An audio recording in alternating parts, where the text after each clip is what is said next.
messieurs, frères et sœurs en Christ. Que Dieu vous bénisse au nom prévalant de notre Seigneur Christ Jésus. Je suis Monsieur Kanza Soalatino, ambassadeur vétéran.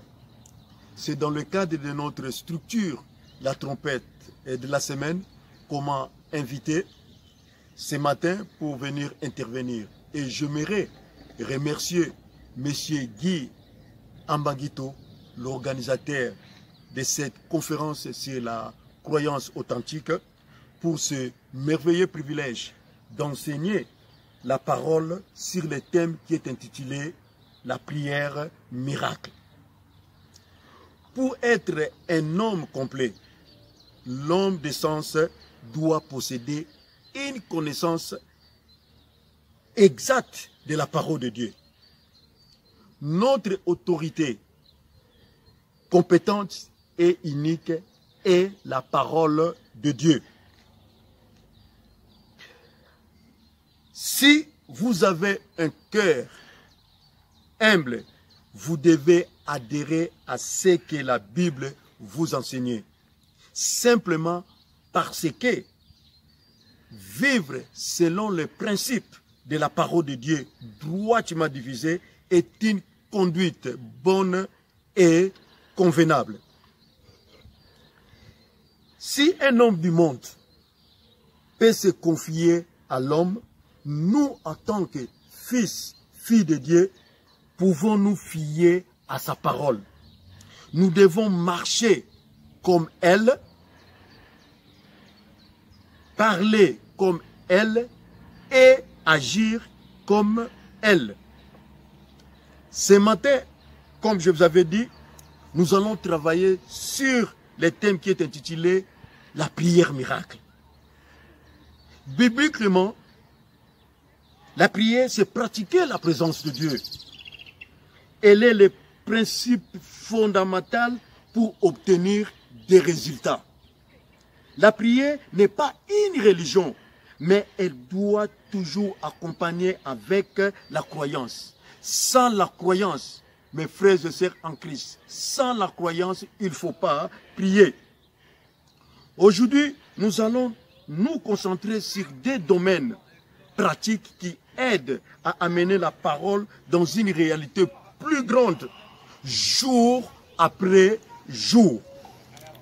Étant donné que Dieu est derrière sa parole, vous ne pouvez pas plus arrêter le succès de cette parole. Partout où la parole de Dieu est enseignée ou déclarée, si les gens la croient, ils obtiennent des résultats. Dieu a créé ce monde avec des principes et des lois. Un principe reste toujours un principe et vous ne pouvez pas les changer. En Jean 20, versets 30 et 31 dit: Jésus a fait encore en présence de ses disciples beaucoup d'autres miracles qui ne sont pas écrits dans ce livre. Mais ces choses ont été écrites afin que vous croyiez que Jésus est le Christ, le Fils de Dieu, et qu'en croyant, vous ayez la vie en son nom. Mes amis, quand vous aurez expérimenté Dieu en se confiant simplement en lui et à son Fils Jésus-Christ, quelles que soient les pressions, les circonstances des époques ou des événements tels que nous vivons actuellement avec le coronavirus, vous serez alors, mes amis, vous serez alors capable d'apporter la délivrance aux gens. La parole de Dieu nous dit clairement de croire et non de comprendre. Nous sommes des vainqueurs, nous sommes des gagnants et des victorieux dans toutes les situations de la vie. Lorsque nous agissons selon les promesses de Dieu. Un croyant est celui qui croit positivement voire même agressivement, qui fait la parole, sa propre parole. Et celui qui prie chaque jour sans cesse. Dieu veut le meilleur pour son peuple et non le bon. Et en tant que croyants nés de nouveau de l'Esprit de Dieu, nous avons la capacité de triompher du monde. La victoire qui triomphe du monde vient quand nous croyons Dieu et sa parole, quand nous renouvelons notre intelligence selon cette parole. La parole de Dieu nous montre clairement qu'il y a des parties de l'intelligence qui dirigent la croyance. Il y a le côté positif, il y a le côté négatif. Mais la parole de Dieu ne dirige jamais la croyance négative. Dans la compétition spirituelle, comme dans la compétition physique, nous devons dégager l'énergie pour arriver au bout de la situation. Nous devons prendre position pour dire contre l'adversaire, le diable. Les succès ne peuvent pas venir quand vous êtes toujours dans la négativité. Nous devons être des hommes et des femmes positifs, croire aussi positivement.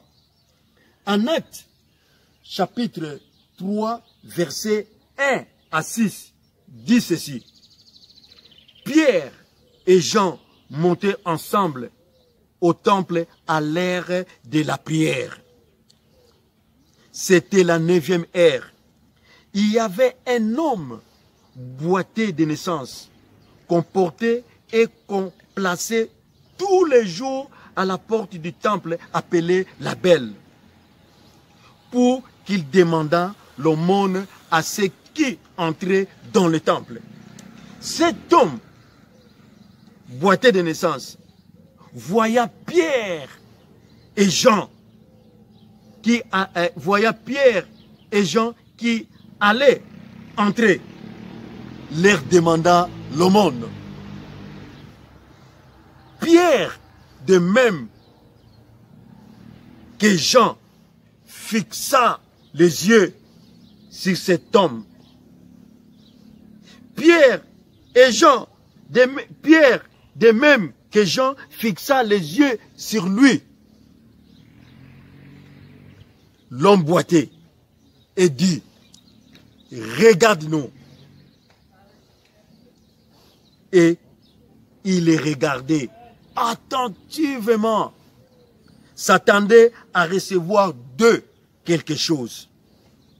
Alors, Pierre lui dit, je n'ai ni argent, ni or, mais ce que j'ai, je te le donne. Au nom de Jésus-Christ de Nazareth, lève-toi et marche. Ça, c'était une déclaration d'un homme qui était tellement convaincu et qui dit la parole de Dieu. Pierre a dit, je n'ai ni or, ni argent, ni or, mais ce que j'ai, je te le donne. Au nom de Jésus-Christ de Nazareth, lève-toi et marche. C'est tellement extraordinaire d'entendre tout cela. C'est tellement extraordinaire de lire ce genre de choses dans la parole de Dieu. Il n'y a que dans la parole de Dieu qu'on peut trouver ce genre de choses. Mes amis, prenez note que Pierre et Jean étaient d'un commun accord. Tous deux concentrèrent leur attention et leur amour sur cet homme. Pierre parlait, Jean priait, soutenait et croyait. Ces deux hommes ont énergisé la capacité de Dieu. C'est pourquoi il est profitable à prendre l'expérience des autres pour obtenir des résultats. Il y a toujours un bénéfice lorsque deux personnes prient ensemble et croient ensemble. Voyez ces deux hommes, Pierre et Jean. Ils étaient en communion parfaite avec Dieu. Communion sur le plan vertical et sur le plan horizontal. Ils étaient tous les deux, ils étaient vraiment en harmonie. Et lorsqu'ils sont arrivés, et cet homme s'attendait de recevoir quelque chose d'eux, et Pierre dit à cet homme, regarde-nous, regarde-nous. Pierre, il était sûr d'avoir une révélation de la part de Dieu. Lorsqu'ils ont reçu un feu vert, qu'est-ce qui est arrivé après? Pierre a déclaré la délivrance de cet homme. Je n'ai ni argent, ni or, mais ce que j'ai, je te le donne. Au nom de Jésus-Christ de Nazareth, lève-toi et marche. Ça, c'était une prière miracle. C'était une prière miracle. C'est pour cela que, mes frères et sœurs en Christ, nous devons faire confiance à Dieu. Nous devons faire confiance à Dieu et à sa parole. Et nous devons toujours garder notre communion sur le plan vertical et horizontal pour s'attendre à des résultats positifs. Quand nous allons déclarer la parole, ou quand nous allons déclarer une délivrance de quelqu'un. Mes amis, vous devez savoir qu'il y a des prières miracles. Qu'il y a des prières miracles. Mais toute prière n'est pas un miracle. Ce que nous venons de lire dans le verset 6 en acte 3, c'est une prière miracle. Je n'ai ni argent ni or, mais ce que j'ai, je te le donne. Au nom de Jésus-Christ de Nazareth, lève-toi et marche. C'est une prière miracle. Vous devez aussi savoir, mes amis, guérir quelqu'un, ça c'est le plus grand trésor au monde. Il n'y a rien qui peut comparer à ça. Un homme est fort lorsque Dieu est de son côté. Mais sans Dieu, un homme fort est faible. Mais Pierre et Jean, ils étaient tellement forts. Ils étaient tellement forts. C'est pour cela qu'ils ont opéré ce miracle. Ils étaient tellement forts. Il y a des fois, nous laissons à l'adversaire les soins de nous coloniser en mettant des doutes et l'hésitation dans nos intelligences. La croyance est votre assurance contre l'échec. Et chaque fois qu'un homme de Dieu prononce la parole de Dieu, vous avez la parole absolue. Vous avez la parole absolue à ce moment-là. Il faut effacer l'impossible pour croire au miracle. Croire pour vivre le miracle. Croire pour vivre le miracle. Pour y arriver, il faut effacer l'impossible pour y arriver. Marc chapitre 16, verset 17 dit ceci. Voici les miracles qui accompagneront ceux qui auront cru. En mon nom, ils chasseront les démons. Ils parleront de nouvelles langues. Ils saisiront des serpents. S'ils boivent quelques breuvages mortels, il ne leur fera point de mal. Ils imposeront les mains aux malades et les malades seront guéris. Et les malades seront guéris. Ce verset dit, ils chasseront les démons. C'est possible. Ils parleront de nouvelles langues. C'est facile. Ils imposeront les mains aux malades et les malades seront guéris. C'est vraiment super, c'est formidable. Voici les miracles qui accompagneront ceux qui auront crié en mon nom. Ils chasseront des démons. Ils parleront de nouvelles langues. Ils parleront de nouvelles langues. Ce verset dit, ils parleront de nouvelles langues. Les parler en langue est un grand témoignage dans le monde des sens que nous avons la puissance d'en haut. Et lorsque nous parlons en langue, nous manifestons la vie de Jésus-Christ. Le parler en langue est un signe dans le monde des sens que nous avons l'Esprit de Dieu. Quand nous parlons en langue, nous parlons à Dieu et Dieu nous répond. C'est une conversation, c'est un dialogue. C'est un dialogue entre l'homme et Dieu. Quand nous parlons en langue, nous parlons à Dieu et Dieu nous répond. C'est une conversation à double sens. C'est un dialogue entre Dieu et l'homme. Christ en vous, c'est la preuve que Jésus-Christ est le meilleur arrangeur pour nous. Et quand nous parlons en langue, personne ne peut interrompre, gêner ou compromettre notre prière. Le parler en langue est la grande guérison. Pour un croyant, c'est une guérison spirituelle. Le parler en langue nous aide à visualiser les choses que nous en avons besoin. Le parler en langue nous donne du repos et permet à nous de concentrer nos pensées à la prière et nous permet aussi de dire le merveille de Dieu et de le glorifier. Quand nous parlons en langue, nous parlons à Dieu et Dieu nous répond. C'est vraiment super, c'est fantastique. La croyance, mes amis, est le plus grand principe de toute la vie et la loi de la croyance est dynamiquement puissante et pourtant si simple. Dieu nous a donné la capacité de vaincre, d'être victorieux sur tous les domaines de Satan. Et les choses qui s'y trouvent simplement parce que nous sommes nés de nouveau et nous avons choisi de croire, de prendre l'action sur les merveilleuses et inégables de la parole de Dieu. Notre capacité, notre puissance en Christ est plus grande que celle de Satan. Nous devons revendiquer cette victoire par notre croyance. Par notre croyance, pas par autre chose. Maintenant, mes frères et sœurs en Christ, prêtez votre attention. Prêtez votre attention.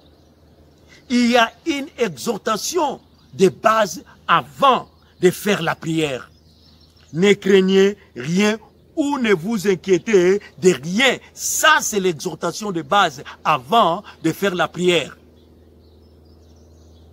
Vous n'avez même pas commencé à présenter vos problèmes à Dieu, vous commencez à s'inquiéter. Alors que la parole est claire dans le livre de Philippiens, chapitre 4, verset 6 et verset 6. Ne vous inquiétez de rien, mais en toute chose,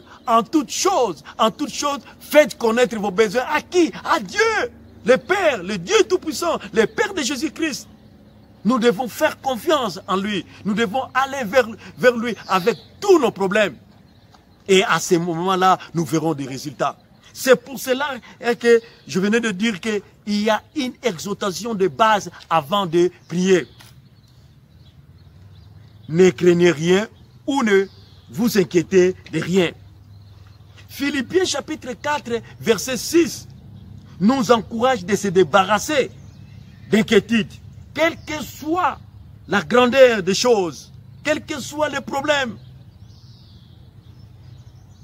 Ces versets nous encouragent de se débarrasser d'inquiétude, quelles que soient les difficultés. Dieu ne peut rien priver à ses enfants pourvu qu'ils croient. Le verset 6. Ne vous inquiétez de rien. Les croyants doivent comprendre que la vie est un défi. La vie est un défi et il faut être compétitif. Dans la compétition spirituelle, comme dans la compétition physique, nous devons dégager de l'énergie pour arriver au bout de la situation. Mes amis, il y a deux puissances spirituelles diamétralement opposées.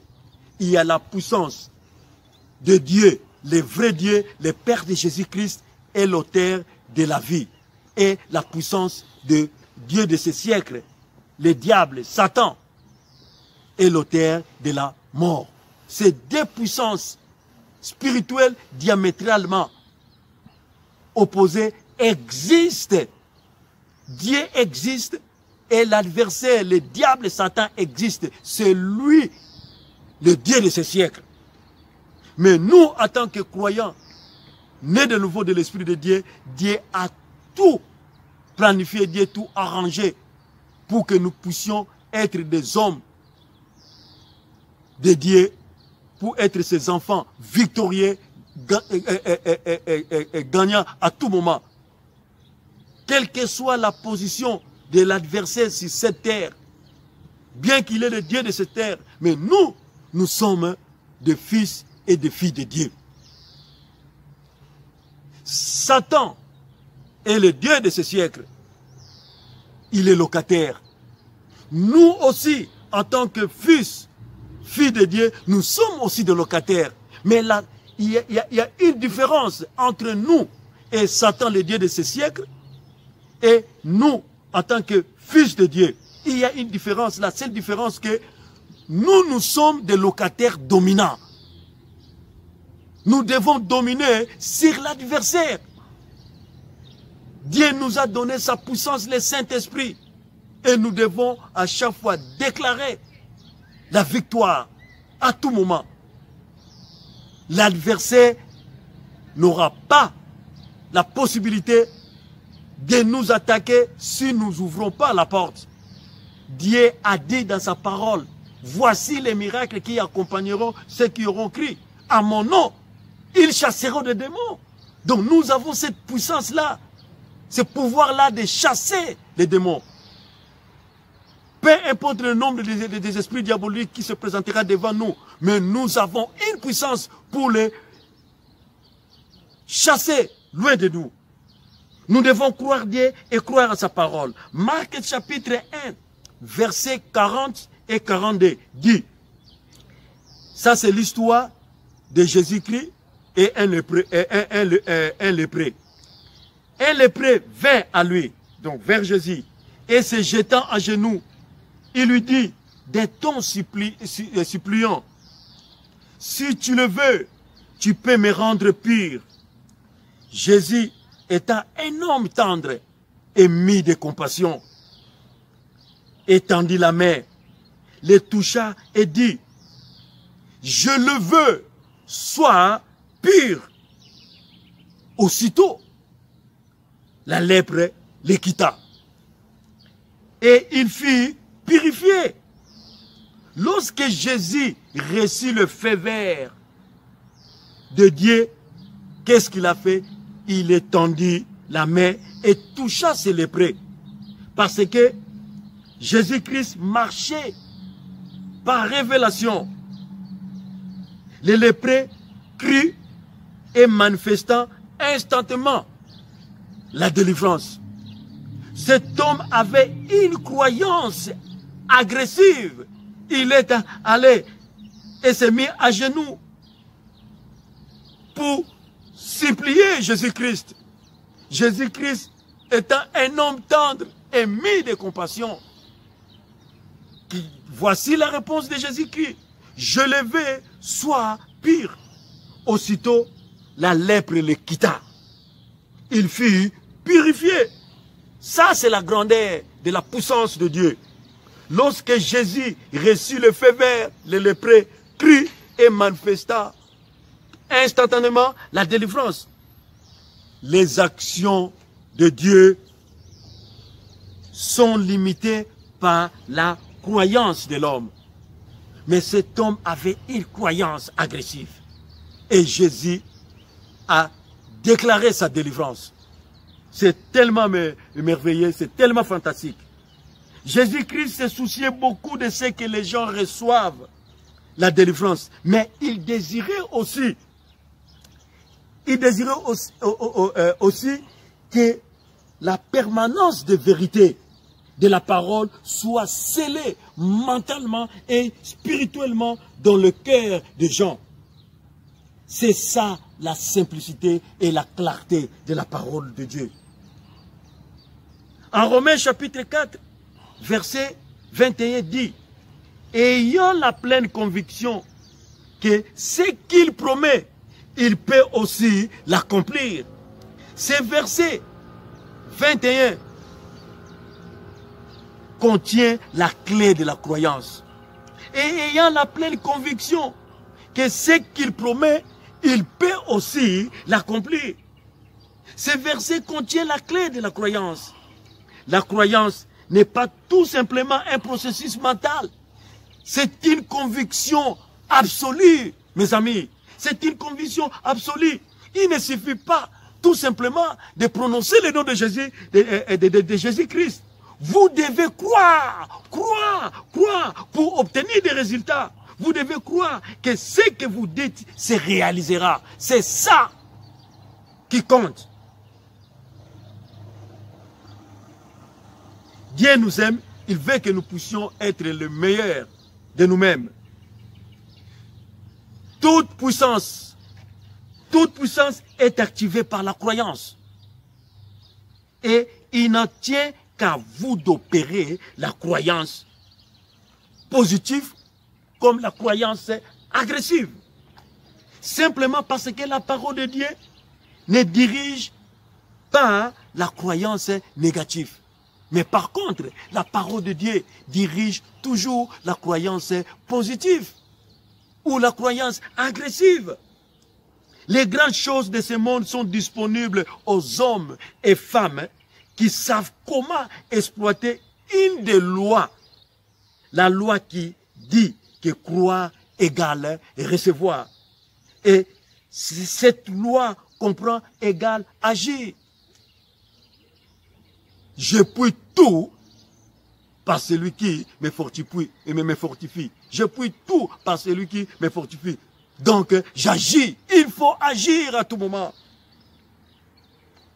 Cette parole est à nous. Il faut la déclarer à tout moment.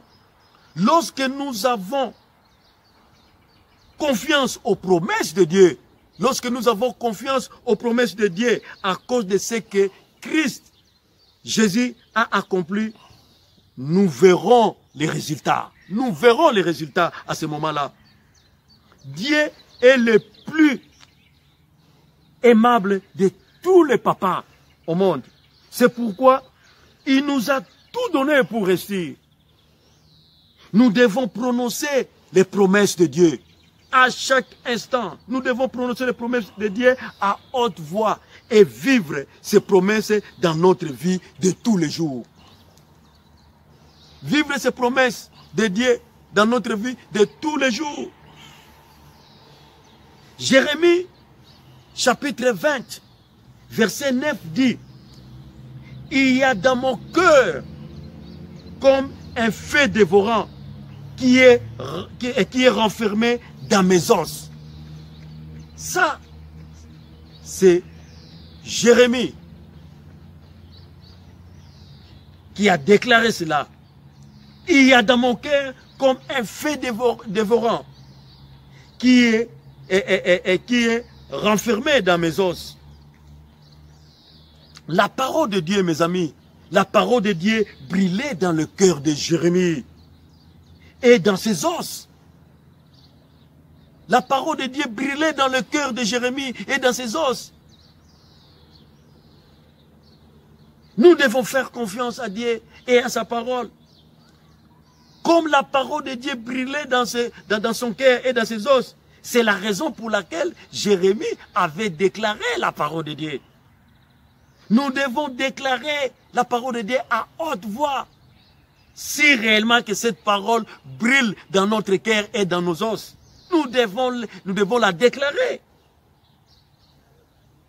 En d'autres mots, mes amis, il ne pouvait tout simplement pas supporter ne pas prononcer la parole de Dieu. Ça, c'est Jérémie.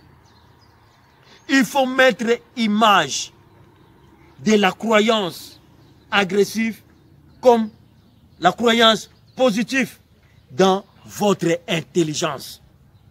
Réfléchir et mettre la parole de Dieu, la parole de délivrance ensemble pour trouver la réponse à vos problèmes. Bien-aimés de Dieu, quand Dieu nous donne sa parole, nous sommes responsables de cela. Quand Dieu nous donne sa parole, nous sommes responsables de la garder au niveau de notre intelligence. Au niveau de notre intelligence. Quand Dieu nous donne sa parole, nous sommes responsables de la garder et de la cultiver dans notre intelligence. C'est à nous de cultiver cette parole de la croyance positive dans notre intelligence. C'est à nous de cimenter notre intelligence avec la parole de Dieu. Pas avec autre chose, mais avec la parole de Dieu.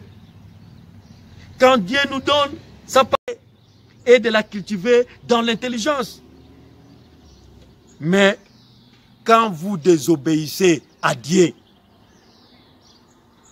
vous sortez de tous les cadres de bénédiction. Quand vous désobéissez à Dieu, vous sortez de tous les cadres de bénédiction. Pour te dire que Dieu nous aime, il veut que nous puissions être les meilleurs nous-mêmes. Pour être les bénéficiaires de toutes les promesses que Dieu a établies dans sa parole, nous devons être en harmonie avec lui.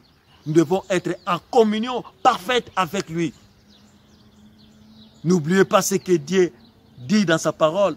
Vous priez, mais vous ne recevez pas. Parce que vos mains sont pleines de sang. Quand vous êtes en communion rompue, quand vous êtes en communion rompue, vous pouvez beau prier, il n'y aura pas de résultat. Il n'y aura pas de résultat. Dieu nous bénit à chaque fois que nous décidons de rester sur le droit chemin. Et quand nous décidons d'obéir à sa parole, de faire sa parole, notre parole, à ce moment-là, nous verrons des résultats. Nous avons un Dieu qui sait tout, qui voit tout, et il ne nous oubliera jamais et ne nous abandonnera jamais. En face des situations difficiles, nous devons cultiver la croyance agressive. Nous devons cultiver la croyance positive au niveau de notre intelligence et de déclarer la délivrance. À ce moment-là, nous verrons des résultats. Marc chapitre 11, verset 23 et verset 24 dit: je vous le dis en vérité, si quelqu'un dit à cette montagne, ôte-toi de là et jette-toi dans la mer, et ôte-toi de là et jette-toi dans la mer, et s'il ne doute point en son cœur, mais croit ce qu'il dit arrive, il le verra s'accomplir. C'est pourquoi je vous dis, tout ce que vous demanderez en priant, croyez que vous l'avez reçu et vous le verrez s'accomplir. C'est merveilleux. C'est merveilleux, mes amis. Je vous le dis en vérité, si quelqu'un dit à cette montagne, la montagne peut se référer aux esprits diaboliques. Peuvent se référer aux esprits diaboliques. Dieu a dit, voici les miracles qui accompagneront ceux qui auront crié à mon nom, ils chasseront des démons.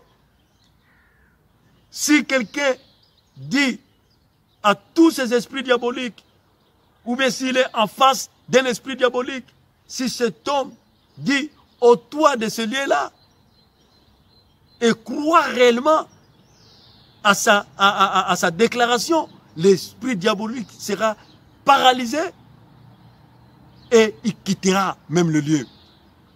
Nous devons travailler la confiance de Dieu au moyen de sa parole au niveau de notre intelligence. Si quelqu'un dit à cette montagne, ôte-toi de là et jette-toi dans la mer, et s'il ne doute point en son cœur, mais croit ce qu'il est et ce qu'il dit arrive, il le verra s'accomplir. C'est pourquoi je vous dis, tout ce que vous demanderez en priant, croyez que vous l'avez reçu et vous le verrez s'accomplir. Si quelqu'un dit, il n'est pas dit ici dans ces versets chrétien ou non chrétien. Quelqu'un veut dire quelqu'un. S'il ne doute point dans son cœur. Pourquoi? Parce que la croyance provient du cœur. s'il ne doute point dans son cœur, simplement parce que la croyance provient du cœur, dans lequel que nous sommes pleinement persuadés. C'est dans lequel que nous sommes pleinement persuadés. C'est la raison pour laquelle on dit, s'il ne doute point en son cœur. La croyance provient du cœur, mes amis. C'est dans le cœur que nous sommes pleinement persuadés. Mais croire seulement. Croire est la clé de tout. Croire est la clé de tout. Et quand vous croyez, vous verrez les résultats. La preuve en est que tout ce que vous demanderez en priant, croyez que vous l'avez reçu et vous le verrez s'accomplir. Ça veut dire, nous le disons, nous le croyons et cela va s'accomplir. C'est vraiment fantastique. Nous déterminons notre cœur par nos modes de pensée. Nous déterminons notre cœur par nos modes de pensée. Et notre mode de pensée détermine notre croyance. Croire la parole est la voie qui amène à l'abondance et à la puissance. Psaume 62, verset 12. Psaume 62, verset 12 dit, Dieu a parlé une fois, deux fois, j'ai entendu. Ceci, c'est que la force est à Dieu. C'est que la force est à Dieu. Psaume 62, verset 12 dit, Dieu a parlé une fois, deux fois. J'ai entendu ceci, c'est que la force est à Dieu. Nous devons faire confiance à Dieu. Quelles que soient les attaques de ces derniers temps, nous devons faire confiance à Dieu. L'adversaire essaie de nous distraire, mais nous devons être toujours vigilants, en alerte. Et à chaque fois que nous devons travailler la parole de Dieu au niveau de notre intelligence pour les détecter et les foutre dehors. C'est comme la parole est dit dans le livre de 1 Pierre 5:8. Soyez sobres, veillez. Votre adversaire, le diable, rôde comme un lion rugissant, cherchant qui il dévorera. Il faut résister contre lui. Et à chaque fois, une fois, nous sommes face à des situations, nous devons déclarer la parole de Dieu pour que nous puissions voir la grandeur de Dieu. Pour arriver à faire des prières miracles, nous devons travailler la parole de Dieu au niveau de notre intelligence. Nous savons que ces derniers temps, nous sommes attaqués par ce qu'on appelle coronavirus. Quelque chose que l'adversaire a planifié pour frapper le peuple de Dieu. Mais nous devons rester vigilants, nous devons veiller. Quelle que soit cette attaque, nous devons être vigilants, rester toujours en alerte. À propos des coronavirus, mes amis, le diable agit avec la vitesse énorme, avec une vitesse agressive pour faire mal, pour donner plus de coups au peuple de Dieu. Si vous n'êtes pas rapide, même pour la communication, pour expliquer très bien, passer les directives, donner des directives au peuple de Dieu afin qu'il puisse voir comment faire face à cette situation, mes amis, ça va être tellement dur. Vous voyez, nous savons très bien que le diable, à ce moment-là, il en profitera pour nous donner plus de coups. C'est pour cela que les autorités sanitaires et les autorités de chaque pays devaient communiquer l'évolution de la situation au peuple pour que les peuples puissent se préparer et très bien et voir comment faire face à cette situation. Et n'oubliez pas que, mes amis, nous sommes sur la liste numéro 1 du diable. C'est ce qui se passe actuellement au monde concernant ce virus corona. Ce qui se passe est hautement diabolique. Et si la communication ne passe pas très bien, si les autorités sanitaires ou bien les autorités de nos pays essaient de tâtonner, donc c'est le diable qui est responsable. C'est le diable qui est responsable. C'est lui qui amène la lourdeur auprès de nos autorités du pays pour que la communication ne passe pas très bien. Mais Dieu nous a dit dans sa parole que nous devons veiller. Veiller et veiller. Et quand nous veillons, nous verrons des résultats. Nous savons ce qui se passe est hautement diabolique. Mais Marc, chapitre 14, verset 38 dit, veillez, priez, afin que vous ne tombiez pas en tentation. L'esprit est bien disposé, mais la chair est faible. Nous sommes des fils et des filles de Dieu. Nous devons travailler la parole de Dieu au niveau de notre intelligence pour arriver au niveau de Pierre et Jean, de dire, je n'ai ni argent, ni or, mais ce que j'ai, je te le donne. Au nom de Jésus-Christ de Nazareth, lève-toi et mange. Ça, c'est une prière miracle. La prière miracle est disponible. C'est à nous de faire confiance à Dieu et à sa parole. C'est pour cela que, bien-aimés de Dieu, que vos cœurs ne se trouvent point, croyez en Dieu et croyez en Jésus-Christ. Que Dieu vous bénisse.